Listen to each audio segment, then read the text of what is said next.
গর্ভাবস্থার প্রথম মাস থেকেই যেন দিনগুলো যায় না, গুনতে গুনতে প্রায় 9 মাসের শেষের দিকে যখন যায় তখন জার্নিটা মনে হয় শেষ হয় না। গর্ভবতী মহিলাদের সেই একদম শেষের জার্নিটা পুরোটা প্রেগনেন্সি জুড়ে কষ্টদায়কের মধ্যেও একটি বড় কষ্টদায়ক কিংবা শেষের মাসটিতে খুবই ঝুঁকিপূর্ণতা রয়েছে।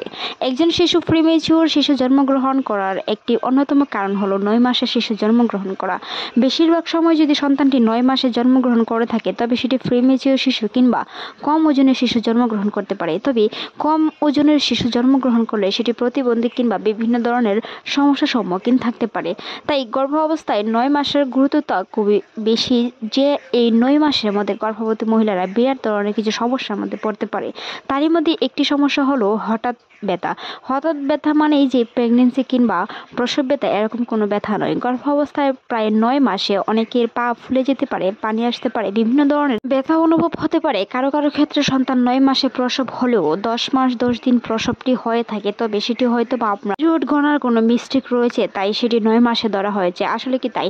9 মাসে কখনো সন্তান প্রসব হয় না। কারো কারো ক্ষেত্রে যদি হয়েও থাকে সেটি প্রিমেচিউর শিশুর জন্মগ্রহণ করার লক্ষণ। তাই গর্ভাবস্থার 9 মাসে গুরুত্ব তো বেশি দিতে হবে। গর্ভবতী মহিলাদের সেই সময় আস্তে আস্তে পা ফেলতে হবে, এমনকি ধীরে ধীরে হাঁটাহাঁটি করার চেষ্টা করুন। গর্ভাবস্থার 9 মাসের সময় রেস্টে থাকাই ভালো। সেই সময় শিশুর ওজন ভিত্তিতা কিংবা ওজন দ্রুত বৃদ্ধি পায়।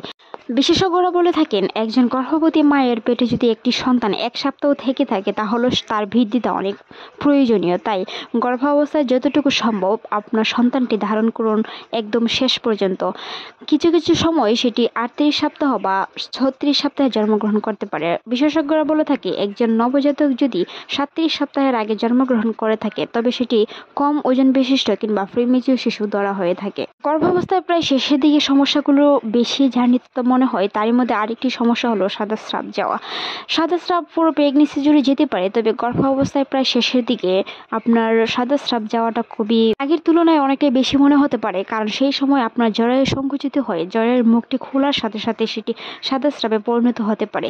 কারো কারো ক্ষেত্রে সেটি অ্যামনিওটিক তরল কিছুটা ভেঙে যেতে পারে, কারণ জরায়ুর মুখ যদি যখন আপনার ক্লিয়ার হবে তখন সেটি সাদা স্রাব কিছুটা যেতে পারে। তবে বয়ের কারণে যদি রক্তপাত হয় বা খয়েরি সাদা রং স্রাবের মতো যায় তাহলে সেটি অবশ্যই বয়ের কারণ। সেই সময় যদি ব্যথা না থাকে, সাদা খয়েরি রঙের স্রাব যায়, তাহলে অবশ্যই চিকিৎসকের সাথে পরামর্শ করে নিতে হবে। কারণ গর্ভ অবস্থায় প্রায় শেষের দিকে সেই সময় হঠাৎ করে আপনার ব্যথা উঠতে পারে, সেটি প্রসব ব্যথা উঠতে পারে বা কারো কারো ক্ষেত্রে সেটি নর্মাল ব্যথাও হতে পারে।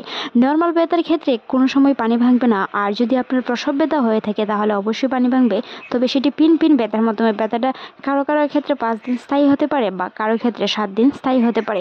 যদি সেটি 3 দিন বা 5 দিনের উপরে স্থায়ী হয় তাহলে অবশ্যই চিকিৎসকের পরামর্শ নিয়ে দেখতে হবে সেটি প্রসব বেদনা না শারীরিক কোনো ব্যথার লক্ষণ। গর্ভবতী মহিলারা 9 মাসের দিকে আরেকটি ঝান্ডিতে পড়তে পারে পা ফুলে যাওয়া। কারো কারো ক্ষেত্রে পায়ে পানি আসতে পারে, তবে পানি আসার সাথে সাথেই কোনো কিছু করতে যাবে না, অ্যান্টিবায়োটিক খেতে যাবে না বা বিভিন্ন ধরনের ওষুধ খেতে যাবে না। হাঁটাহাঁটি করার চেষ্টা করুন। হাঁটাহাঁটি করার ফলে পানি কমে যেতে পারে।